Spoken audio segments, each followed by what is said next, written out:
What's going on, guys? Welcome back to the channel. I'm Josh V, and in this video I'm going to talk about 3 things that I do that allow me to close 100% of my consultations. Let's go.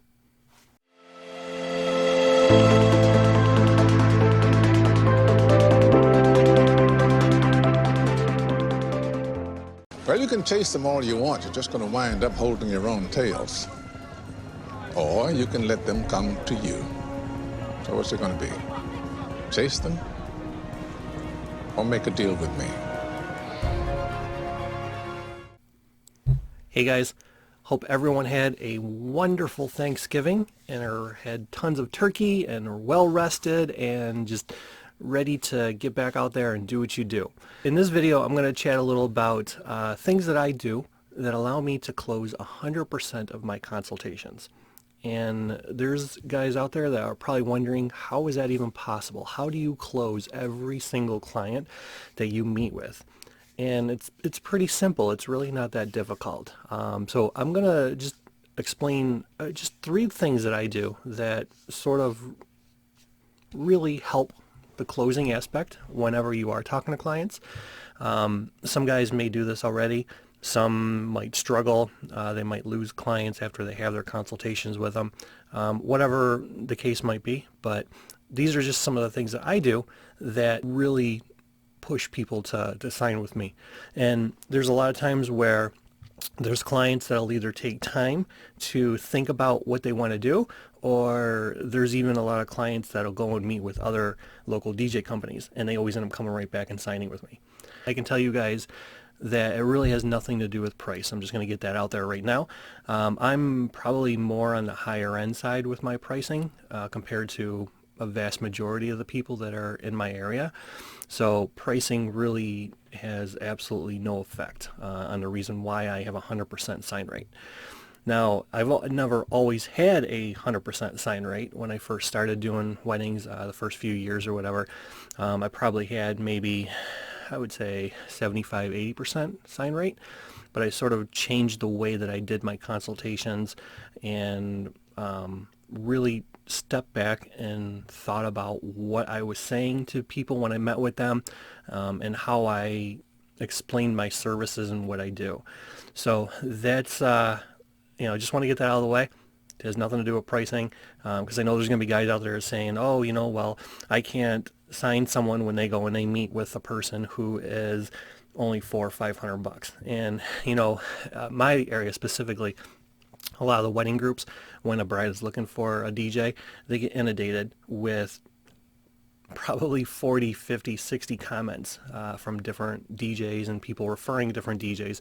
And, I've said before, DJs are a dime a dozen. And there's a DJ out there for literally every event, every person, all different types of price ranges, from extremely cheap to really, really expensive. So pricing just really doesn't have an effect on the way that I do my consultations, and I'm going to explain those. First tip that I do: ask questions and get to know your client. What I mean by that is ask a lot of open-ended questions. Try to get a really good mental picture of what they're looking to accomplish for the day. Find out everything you can about them. Even go further and ask questions about them as a couple. How did they meet? What are some of the things they love to do? What are some of the things that are just them, that's part of their relationship, that other people might not know or understand? And use that information to set up services that cater to them as a couple. But ask a lot of questions about them.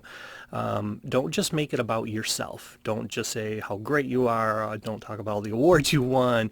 Don't talk about, you're this Mr. Wonderful person in the DJ world.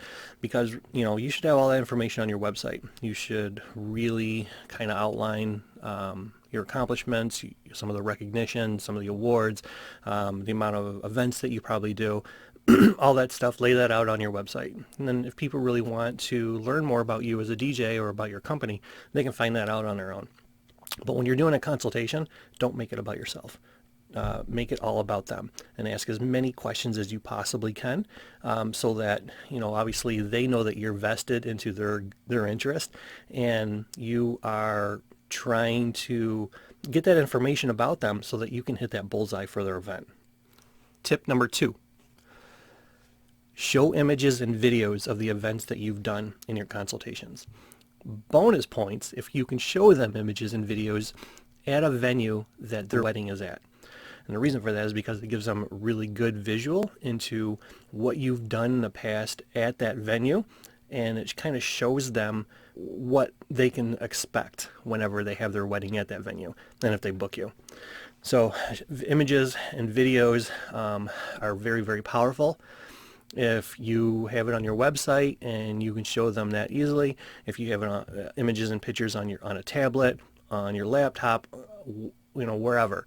If you put together a little slideshow for your consultations, if you use PowerPoint, put together, so much information about the venue, times maybe you've played there, so that they know that you have experience at that venue, and then show them all kinds of different images, show them full dance floors, show them how the venue is actually decorated too, because there's a lot of clients out there that they're at the very beginning of their planning stages, and they don't know what to do when it comes to decor and colors and things like that. So if you can show them that and give them a visual aspect of what their day might look like, they're more open to signing you almost immediately, because you're well prepared and you're giving them that insight that they may not have had previously.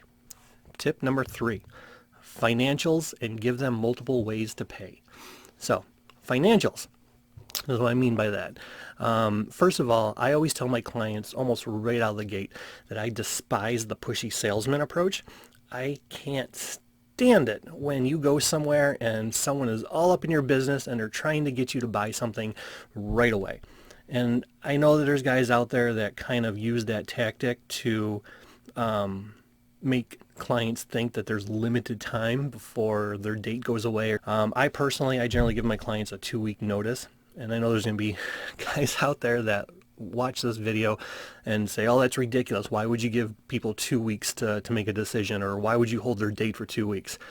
Well, it's just a courtesy that I do for my clients, because I hate the pushy salesman approach. And I always tell my clients, if you need time to think about it, go meet with other DJs, whatever the case might be, don't worry about it. Your date is on hold for a little bit, and if you need time to think it over or whatever, that's fine.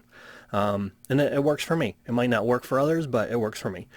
So back to my tip number 3 of financials and multiple ways to pay.